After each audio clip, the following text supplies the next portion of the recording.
Hello. The Divine Code reading for August 19th,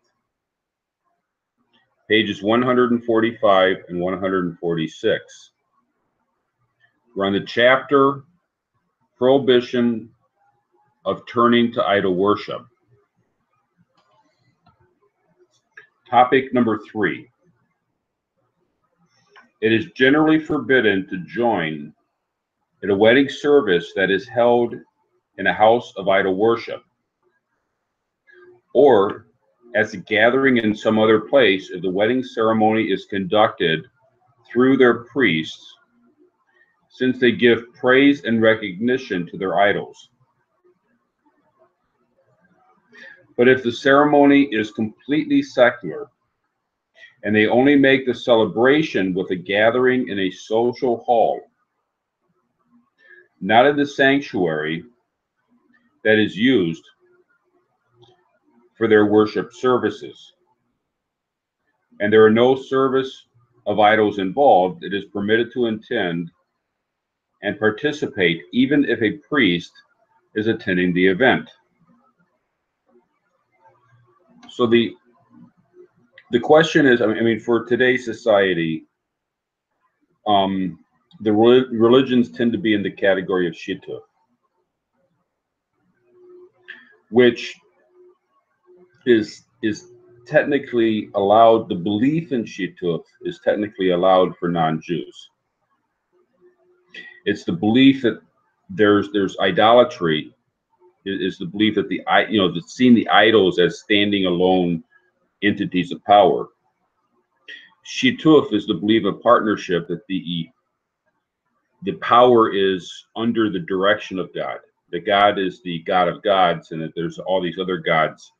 That God is the God of gods over. Those tend to be most of the religions of today. But because of the ritualistic nature of the religions, and because there is worship towards these other entities, it's still under the category of idol worship, even if it's not full-blown idolatry, and therefore it should be avoided to be involved in activities such as a wedding. Footnote 18. However, this is forbidden for a Jew because of the prohibition. Do not turn to the idols. See topic 4, which is also in today's reading, which explains that the basic reason for all the mentioned prohibitions in this chapter for Gentiles are precautions, at least one be drawn after an idol. But when there are practical reasons for a Gentile to enter a house of idol worship, it is permitted. This constitutes the basic difference between the commandment to Jews and to Gentiles. The Jewish prohibition, even though logically based, is obligatory in any case. But the Gentile is prohibited from a totally rational basis. So therefore, in specific circumstances, when there are other considerations which the basic logic doesn't apply, the prohibition is lifted. So we're not allowed to go into a house of idol worship or a house of shituf worship, as might be the case today. We're not allowed to go into that because it's logically something we shouldn't do. A Jew is prohibited by Torah law from going in to the place, whereas a non-Jew, it's due to reasons of logic that we should not go into the place. So if there's added reasons that may allow it, then we are permitted to go inside of such a place. It's due to the difference of the nature of the commandment.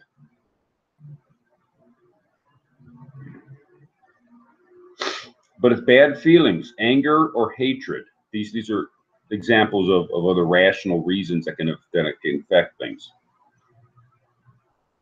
will arise if one does not attend a wedding that is connected to idol worship. For example, if a brother or sister is getting married in a house of idol worship, and most of the family will be attending, one is allowed to join the celebration, even if others engage in idol worship in honor of the occasion. But each person is individually forbidden to join in any type of celebration or prayer in which the idol is mentioned. And with more details on this in Shulchan Aruch, Yeridea 148, topics 9 and 12. So in this case, we're talking, today we're talking about houses of Shituf worship, which would also be forbidden. The worship of Shituf is also forbidden. But if we have a reason to go in, such as we want to maintain relations within the community or within the family, and we're going in for that reason to join with the celebration, but not the worship. For example, if there's a Catholic wedding, which would be an example of Shituf worship,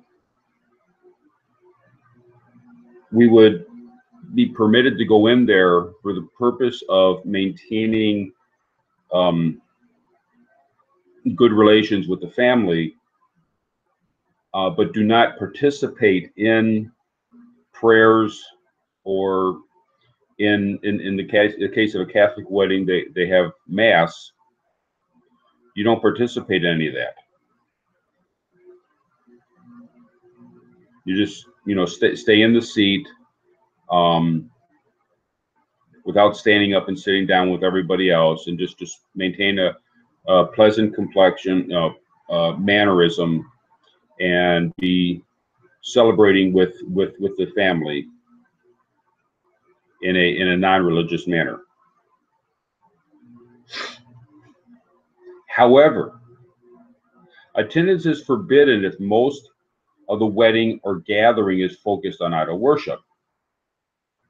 And that's where it may become more trickier with some religious weddings get over the top with religious aspects.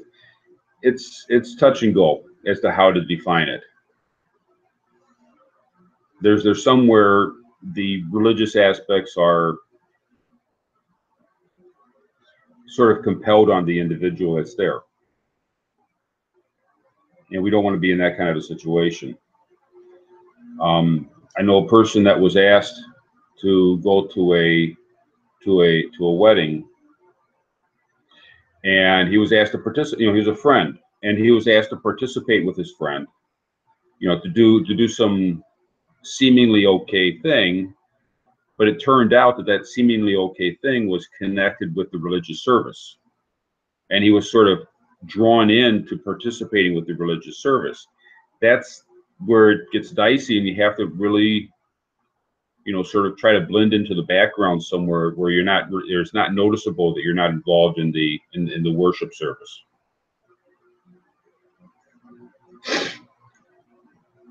For example, if the participants are very devout in their idolatry, and each part of the celebration they will praise the idol and involve themselves with the worship. For example, this would apply if they would offer a sacrifice to the idol and then afterwards eat from the sacrificed idol at their celebration meal. Since it is forbidden to eat from such foods, see chapter 9 below. That's a chapter, a later chapter. It talks about participating in food that had been sacrificed towards an idol. That might be similar to a Eucharist, where they're asking people to take part in the Mass, in eating that, and that would be avoided. It might be okay to, if if they're giving a dedicated prayer, which is not the same thing as a sacrificed animal prayer. If they're just doing a prayer of thank you before the meal, that would be a different kind of a situation. I'll be talking more about in chapter 9. Even if bad feelings will be aroused, one may not attend. That's in the case of where there's an over-the-top religious aspect to the service. See Tractate of Odazara 9a that eating from a sacrifice to an idol is considered to be an actual participation in the worship. Therefore, even the avoidance of anger or hatred cannot be accepted as a valid reason to be lenient. So in the participation in the worship, that is forbidden straight up as a Torah commandment for a non-Jew, whereas attending a wedding would be more of a rational concern and could be, you can kind of figure it out one way or another.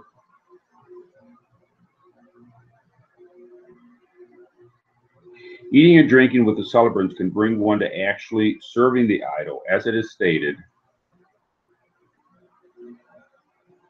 and that's in Numbers 25:2. In regard to the worship of the idol of Peor, and they called to the people to come to the sacrifices of their God, and the people ate and bowed down to their gods. That's when Israel was in the desert, and the citizens of Moab, in particular the women, sort of said, hey, you want to join with our celebration? And in the process of joining the celebration, they wound up worshiping the deity. It is likewise forbidden to join in a celebration in which idolaters initiate a child or any person into the service of their beliefs. Even if they only do so as a custom from their fathers, it is considered to be an actual service to the idol. So that would be like a confirmation or baptism, or whether it be an infant baptism or an adult baptism. Something that's bringing the person into the religion is something, that's a religious service that should not be attended. Whereas a wedding can be seen as two people getting married, and it's not necessarily a religious indoctrination. But if it's a religious indoctrination, then it's something to avoid.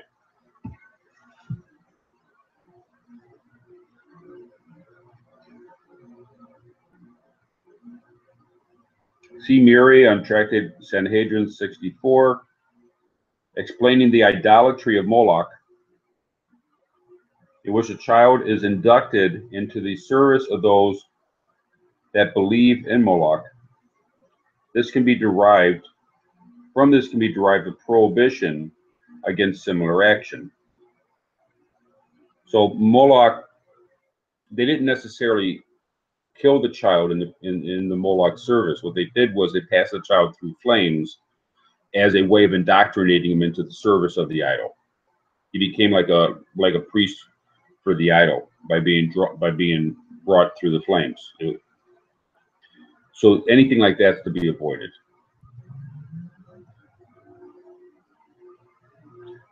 Topic 4. All the books of deviant believers. See topic 1.7 in part 1 are forbidden to be read except for specific purposes, for they are full of idolatry and denial of the true God. It is obligatory to destroy them, so there will be no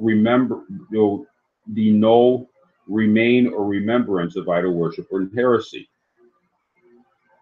Shulchan Aruch 334:12. See chapter 7 below. That's 7 below in this book in the Divine Code. Gentiles are commanded to destroy idol worship and all items used for its service. So we should, you don't want to hold on to these things. And the books that are used in the idol worship should be discarded.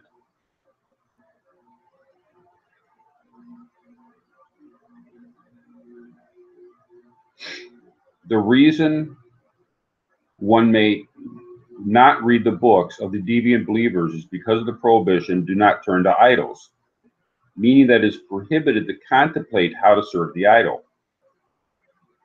However, it is permitted to learn the actions and precepts of the idol worship from these books and from those who serve it, if it is in order to keep away from those things, as the sages explain in the verse, Deuteronomy 18, verse 9, do not learn to follow the abominations of these nations.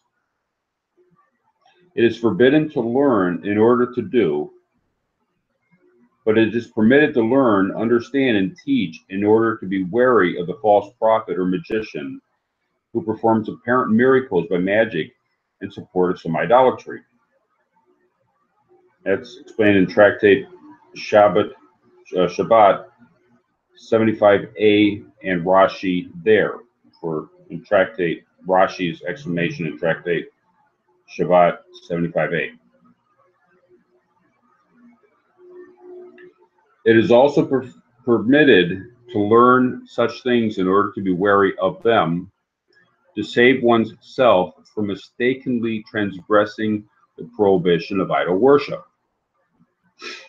Torah Tremea on Deuteronomy 18:9. So we're not to learn about the idolatry in the sense of, oh, I might, just out of curiosity. We're not to have a curiosity about an interest of that might be alluring concerning the idolatry. We can learn about the idolatry in order to avoid it. For example, a person may not be aware that something is of an idolatrous nature. There is a chapel in Jerusalem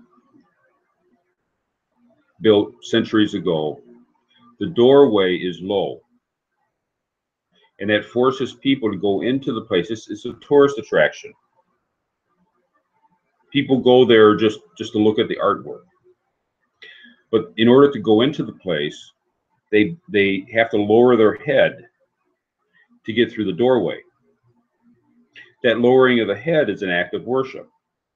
If a person is not aware of all the things that are acts of worship, it becomes difficult to avoid these things.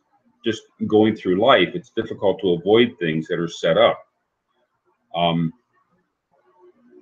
Person might go to a particular temple where the food is part of the ritualistic system. They eat the food, they don't realize that they're participating in an idolatrous action. It becomes necessary to know that. So for the purpose of avoiding that, a person can learn certain amounts of the religion, but not as an act of fascination about the religion, or finding it nice and then maybe being lured into it. That's what we're to avoid. Anything of that nature, of anything that can lure us into a false religious teaching or activity. Thank you.